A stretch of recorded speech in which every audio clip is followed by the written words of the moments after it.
a descobrir el món laboral perquè si us pensàveu que ho sabíeu tot, ja us asseguro jo que no, que ens falten moltes coses per descobrir, moltes històries per conèixer i per això tenim cada setmana amb nosaltres en Chema López. Bon dia, Chema. Buenos días, què tal?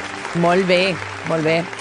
Esperant a veure què ens descobreixes avui, perquè això és un constant. Jo sabia que em faltaven moltes coses per conèixer del món laboral, però no en tenia ni idea, en realitat. Pues prepárate porque te falta conocer del mundo laboral y demás mundos que se pueden descubrir a través del mundo laboral.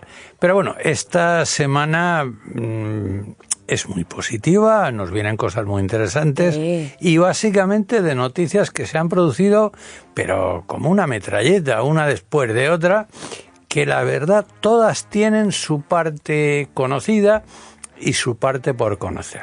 Empecemos. A ver. Mira, la primera de todas fue que a nuestros funcionarios públicos les han subido el sueldo. Bueno, les van a subir. Les van a subir, sí. Representa, sí. Un 11% a lo largo de los próximos 3 años, contando con que este 2025 hay un 2,5%, ligeramente por debajo de lo que va a ser la inflación, todo hay que decirlo. Vale. El 2026 van a tener un 1,5% fijo, y vamos a ver en qué quiere decir eso del fijo. El 2027 un 4,5%, es decir, es el año más alto, donde hay una especie de recuperación de lo que van a dejar de percibir ahora. Y en el 2028 un 2%.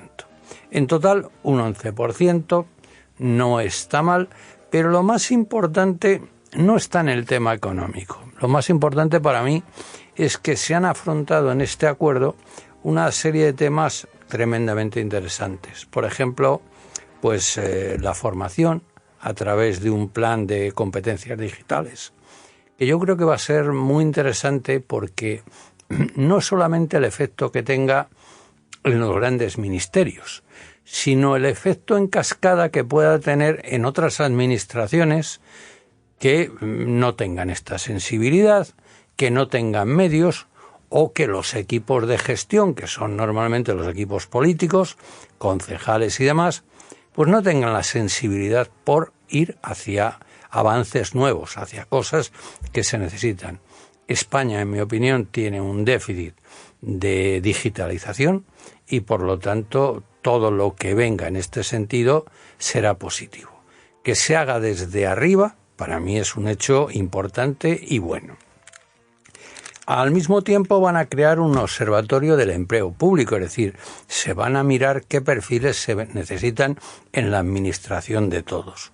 Esto es tremendamente interesante y ojalá lo copiaran muchas empresas que no quieren reconocer pues que las cosas están cambiando y que lo mismo la estructura, el organigrama que tenían, pues se les ha quedado obsoleto. No pasa nada, le ocurre a todo el mundo, pero hay empresas que no quieren reconocer que hoy día pues algunos perfiles antiguos ya no se necesitan y en cambio necesitamos otros.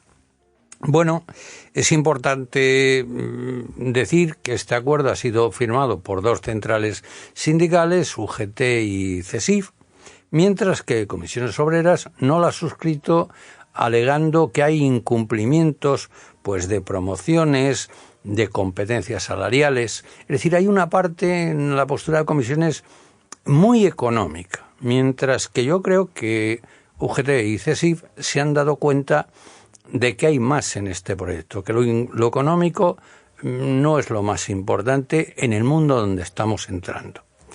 Algún día hablaremos en esta emisión de lo que es el otro salario, el salario emocional, el que no se mide en dinero. Pero bueno, esto lo dejaremos para otra sesión. La segunda noticia que ha habido esta semana es el preacuerdo en el convenio del metal de Barcelona, 200.000 trabajadores afectados. En este convenio pues van a tener un 10% hasta 2028, 4% este año, desde 1 de enero de 2025, 3% en 2026 y otro 3% en 2027. Bueno, está bien, yo creo que es ligeramente por encima de la inflación, con lo cual el metal lanza un mensaje de que quiere aguantar en las empresas lo que pueda suponer el aumento de coste de vida, y esto es positivo. ¿Por qué? Porque nos estábamos entrando en una deriva de abaratar salarios. Y abaratar salarios significa pobreza general para todos. Exacto. Se beneficia el que negocia con lo que falta. Vivienda, alimentación y demás. Pero la gente tiene que ganar lo suficiente para vivir. Si no, el sistema no funciona. Correcto. Bueno, el mensaje del metal para mí es importante.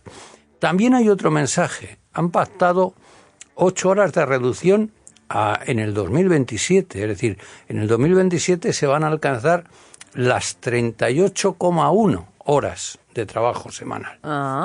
Fíjate que esto significa que el metal de Barcelona no ha seguido las macrotesis del Ministerio de Trabajo, que hablaba de 37,5. Sí. Es decir, ellos se quedan ligeramente por encima. Y para mí es un mensaje de sentido común. Es decir, no podíamos pegar un salto que pusiera en peligro pequeñas empresas. Y en el metal hay muchas. No podíamos poner en peligro dar un salto tremendo que no servíamos quién lo había pedido y para qué.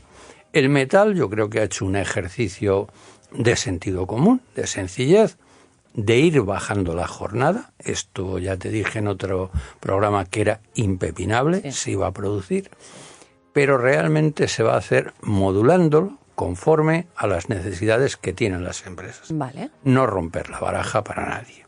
Y yo creo que ha sido mucho sentido común tanto la parte económica como la parte de reducción. Enhorabuena a quien negoció este convenio, que ha tenido por primera vez una huelga desde hace muchísimos años, que hubo una movilización de trabajadores, pero que al final se está imponiendo la cordura. Y por lo tanto, este es un hecho también positivo. Vale. La tercera noticia tiene que ver con que aumentan las pensiones el año que viene un 2,5%.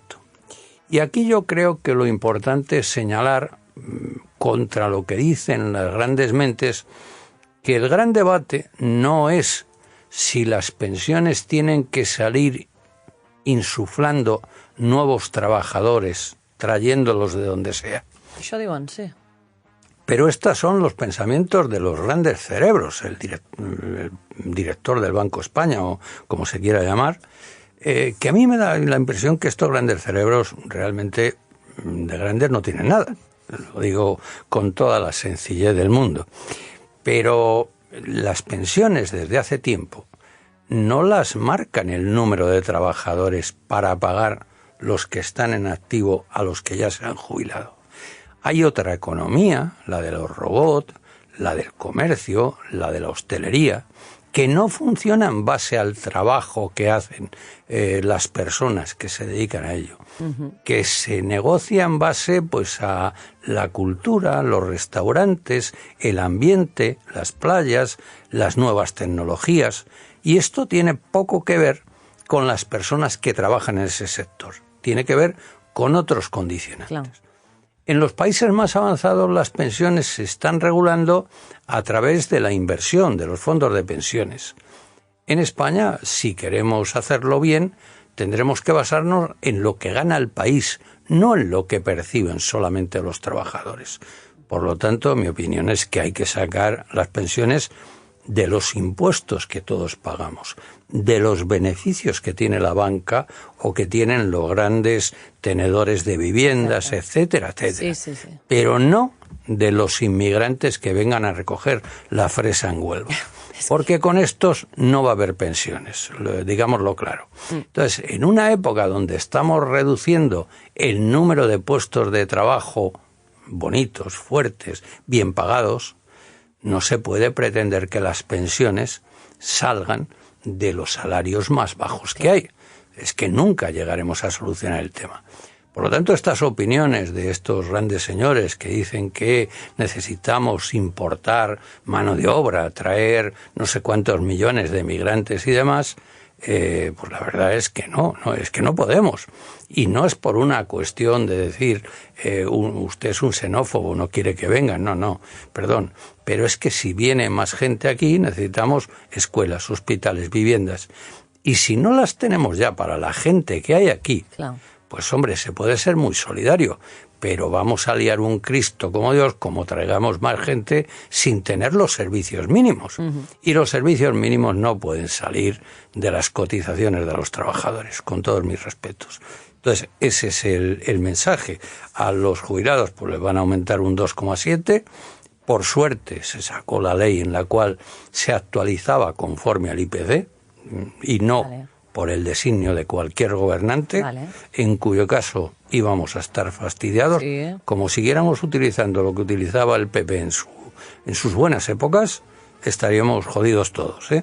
Entonces, los fondos de pensiones privados, por ejemplo, en otros países, no dependen de la gente nueva que entra a trabajar. Depende de la gestión y de las inversiones que hacen con estos fondos de pensiones. Un último tema que es noticia esta semana es que hemos empezado los trabajos en domingo para muchos sectores que tienen en Navidad un punto importante. Ostres, ¿no? clar. Esta semana empezamos ya la primera vez. Sí. Recordar que en un programa anterior hablábamos de la jornada laboral, de la historia y demás. Bien, yo comenté que el domingo había sido algo en la Edad Media sagrado, es decir, el Día del Señor no se trabajaba.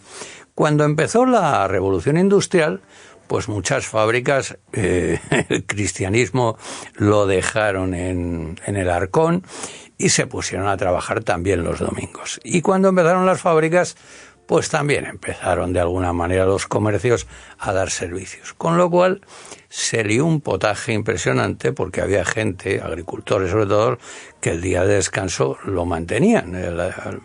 Toda la España feudal se mantuvo. Pero en cambio, la mayoría de zonas industriales, que son normalmente las que diseñan el futuro, empezaron a trabajar los domingos, como unos benditos, hasta que la cuestión empezó a ser gravísima porque la gente no descansaba, tenía más accidentes, había un movimiento obrero que empezaba a decir que había que tener como mínimo un día de descanso. Y se juntaron sociatas con empresarios, es decir, sociatas con religiosos. Los empresarios decían que no, que había que trabajar todos los días. Y bueno, allí hubo una tensión hasta que al final, al principio del siglo XX, en el año 1903, empezó a redactarse la ley, las votaciones, y en 1904 el gobierno de Maura decreta que los domingos no se puede trabajar, exceptuando varias cosillas. Por ejemplo, la minería, por ejemplo, la siderurgia, porque tenían que trabajar en continuo, pero prohibiendo las tabernas, los restaurantes. A estos sí les dejaban trabajar porque, claro, algo había que comer en el tema. Pero, en cambio, los periódicos, por ejemplo, prohibido trabajar el domingo. Por eso el lunes después no salían periódicos y durante la dictadura solo se admitía que saliera un periódico, La Hoja del Lunes, y los deportivos, que el deporte calma a las fieras. Por lo tanto, hasta 1980 todos estuvimos a dieta con el tema de la información. En fin, hubo muchas cositas de estas y demás. Cuando se produjo esta ley, pues hubo protestas, porque claro, los obreros, que eran unos vagos y unos sinvergüenzas según los patronos, pues ¿qué se iban a hacer el domingo? Que no tenían nada que hacer. Pues irse al bar. Claro. Y entonces, bueno, se cogían unas melopeas. Había señoras que escribían a los periódicos, ya me dirás tú, lo que iba a escribir una pobre mujer que casi no la habían dejado ni ir a la escuela. Claro. Pero bueno, algún cura redactaba de vez en cuando estas cartas, como la señora Fortuyn, famosa, en la cual de alguna manera pues la señora decía que su marido, que era un buen trabajador, normalmente los domingos trabajaba y cuando llegaba a casa rezaban, comían algo y tal, de vez en cuando bebían, pero ahora con la nueva ley de descanso en el domingo, pues iba por la mañana a la taberna y se gastaba todo lo que había ganado trabajando de lunes a sábado. Bueno, pues con esta broma se protestó muchísimo porque ¿qué iba a hacer la gente? Emborracharse, juergas y demás. Esto fue una campaña parecida a las que se hacen ahora con el tema de los emigrantes y demás, donde se contaron mentiras, no, lo siguiente, y de alguna manera pero bueno, al final se impuso la cordura, el domingo se dejó de trabajar, las tabernas continuaron abriendo el domingo. Hay una anécdota, las tabernas como tal estaban prohibidas, los restaurantes no. Entonces, para solventar esto, todas las tabernas se pusieron a ofertar tapas, bocadillos, platillos y demás para que se pudieran considerar restaurantes. Claro. Bueno, pues ahí se instauró un poco más la costumbre de la tapa, de salir los domingos para ir a tomar algo y demás. Y el domingo se quedó sin trabajar. ¿Problema que tenemos ahora? Pues que durante unos cuantos años, sin querer decirnos las verdades, lo prohibíamos para los nacionales, pero no lo prohibíamos para gente que venía de fuera. Y entonces tú veías muchos locales gobernados por pakistaníes, chinos y demás, que te abrían tranquilamente el domingo y nadie se metía con ellos. Gasolineras que se transformaban de pronto en supermercados, es decir, echa la ley, echa la trampa. Sí. Aquí yo voy abriendo y claro, hasta para muchos pues ha sido una bendición pues que el pakistaní de turno abriera el domingo porque tenías que ir a comprar el olvido que habías tenido. Muy bien. Bueno, como el pueblo español es normalmente, y Cataluña sobre todo, muy acogedora, pues nos hemos adaptado bien a esto. Hubo un tiempo donde esto solamente se permitía a los pueblos que eran turísticos, los de la costa. A estos sí se les permitía que abrieran los domingos, a los demás no. Total, ahora tenemos la batallita de decir quién puede y quién no puede abrir en domingo, quién lo puede hacer y demás. En Madrid lo han solucionado a las bravas. Todo el mundo puede abrir. Venga y tal. Desregularicemos que algo queda. Al final, desregularizando al completo, el que pierde es el trabajador, de todas formas. Aquí se puede abrir si lo dice el convenio, lo dice tu contrato y demás. Si no, hay que pasar por las leyes normales. Creo que es una solución mejor y que no evita que ahora, por ejemplo, cuando llegan estas fiestas, pues bueno, está abierto hasta lo no escrito en el tema. A la larga, yo auguro que tendremos algún tipo de problemas, que tampoco es nuevo. Por ejemplo, hay algunas voces que ya dicen que, bueno, que hay que tener en cuenta que empezamos a tener una población migrante importante y que estos señores el domingo no les dice nada y Navidad tampoco. Estos son cuestiones, palabras mayores, porque se empieza por una tontería como esta y se acaba francamente muy mal en el tema. Entonces hay que cuidar y hay que medir las cosas como se hagan. Pero realmente va a ser un debate interesante porque cada vez vamos a ver más locales abiertos por una cuestión de demanda. No es un diseño, es que la gente lo pide. Y estos días, por ejemplo, los domingos, ya se pueden ver muchos locales. Pero no hace ni unas semanas, por ejemplo, si querías comprar un domingo, pues ya hay 2 o 3 centros comerciales que abren permanentemente. Sí. Aquí en el pueblo alguna cuestión más. Y por lo tanto, bueno, va a ser una cuestión que va a evolucionar y que habrá que estar muy al tanto. Por último, mi enhorabuena a los empresarios que han constituido la primera asociación empresarial de Santa Perpetua.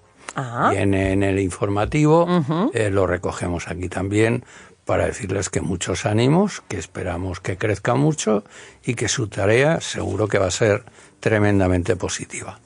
Y nada más, eso es toda la información de la semana que ha dado mucho.